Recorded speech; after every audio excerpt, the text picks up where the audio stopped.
Hello friends, എവിടെ പോയാലും എട്ടിന്റെ പണിയും വാങ്ങി തിരിച്ചു വീട്ടിൽ പോകുന്ന കൂട്ടുകാരോ അല്ലെങ്കിൽ നിങ്ങൾക്ക് അങ്ങനെ സ്വഭാവം ഉണ്ടോ? അതുപോലെ രണ്ട് പേരാണ് ഞാനും ചേട്ടനും. ഞങ്ങളിപ്പോൾ വീട്ടിലൊന്നും എട്ടിന്റെ പണി കിട്ടാത്തതുകൊണ്ട് ഞങ്ങൾ നേരെ പോകുന്നത് പേപ്പാറ ഡാമിലോട്ടാണ്. നിങ്ങളും പേപ്പാറ ഡാം കാണാൻ പോവുകയാണെങ്കിൽ ഈ വീഡിയോ കണ്ടിട്ട് പോകുന്നോ വേണ്ടോ ഒന്നൊന്നും കൂടി ചിന്തിച്ച് പോകുന്നതായിരിക്കും നല്ലത്. എന്തായാലും പോകുന്ന വഴിക്കുള്ള വ്യൂ ഒക്കെ അടിപൊളിയാണ്, ഒന്നും പറയാനില്ല.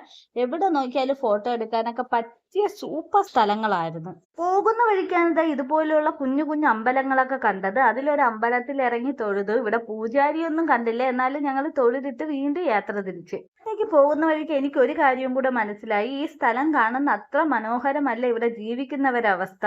ഈ കുഞ്ഞു കുഞ്ഞു കുടിലിൽ കുട്ടികൾ ഉൾപ്പെടെ ഉള്ളവരുണ്ടെന്ന് അറിഞ്ഞപ്പോൾ എനിക്ക് ശരിക്കും സങ്കടം തോന്നി. നമുക്ക് കിട്ടിയ സൗഭാഗ്യങ്ങളൊക്കെ കുറഞ്ഞു പോയി എന്ന് തോന്നപ്പോൾ ഇതുപോലുള്ള ചില ആൾക്കാരെ കാണുന്നത് എന്തായാലും നന്നായിരിക്കും. ഞങ്ങൾക്ക് ആദ്യത്തെ പണി കിട്ടിയത് പേപ്പാറ ഡാം എത്തിയപ്പോഴായിരുന്നു. ഇവിടെ വന്നപ്പോൾ ഇവിടെയാണെങ്കിൽ ഒരു പട്ടിക്കുഞ്ഞും പൂച്ചക്കുഞ്ഞും പോലും ഇല്ലായിരുന്നു. എന്നാൽ എന്തായാലും ഡാം കാണാമെന്ന് എഴുതി ഞങ്ങൾ നേരെ ഡാമിലോട്ട് നടന്ന്. ശരിക്കും ഇങ്ങോട്ട് പോകുന്ന വഴിക്കൊക്കെ എനിക്ക് ഭയങ്കര നെഗറ്റീവ് തോന്നുന്നുണ്ടായിരുന്നു. ഇവിടെ ആളില്ലാത്തതുകൊണ്ട് തന്നെ വല്ലാത്തൊരു ഫീലായിരുന്നു.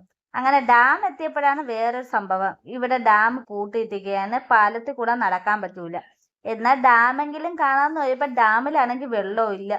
ഇത്രയും മഴ പെയ്ത വെള്ളമൊക്കെ ഇതെങ്ങോട്ട് പോയി ദൈവമേ, ആർക്കറിയാം. എന്തായാലും വെള്ളമില്ലാത്ത സങ്കടത്തിൽ ഇനി തിരിച്ചു പോകണമല്ലോ എന്ന് ആലോചിച്ചപ്പോഴാണ് എനിക്കൊരു ഐഡിയ തോന്നുന്നത്. പോകുന്ന വഴിക്ക് ഞാൻ വണ്ടി ഓട്ടിക്കാന്ന്. അങ്ങനെ ചേട്ടനെ പറഞ്ഞ് ബാക്കിലിരുത്തി വണ്ടി എടുത്ത് സ്റ്റാർട്ടാക്കിയതേ ഓർമ്മ ഉള്ളൂ. രണ്ടുപേരും കൂടെ തറയിൽ കിടക്കുന്ന കാഴ്ചയായിരുന്നു എനിക്ക് പിന്നെ കാണാൻ പറ്റിയത്. എൻ്റെ നടുവ് ഉളുക്കി ചേട്ടൻ്റെ കാലും മുറിഞ്ഞു. എന്തായാലും വീട്ടിൽ നിന്ന് ഇറങ്ങി വന്നിട്ട് ഒന്നുമില്ലാതെ തിരിച്ചു പോകുന്ന മോശമല്ലേ. കിട്ടിയതും കൊണ്ട് ഇനി വീട്ടിൽ പോവാന്ന് കരുതി. ഞങ്ങളെപ്പോലെ എവിടെയെങ്കിലും പോയി പണിയും വാങ്ങി തിരിച്ചു വീട്ടിൽ പോകുന്നവരുണ്ടെങ്കിൽ ഇതിൽ കമന്റ് ചെയ്യാൻ മറക്കണ്ട.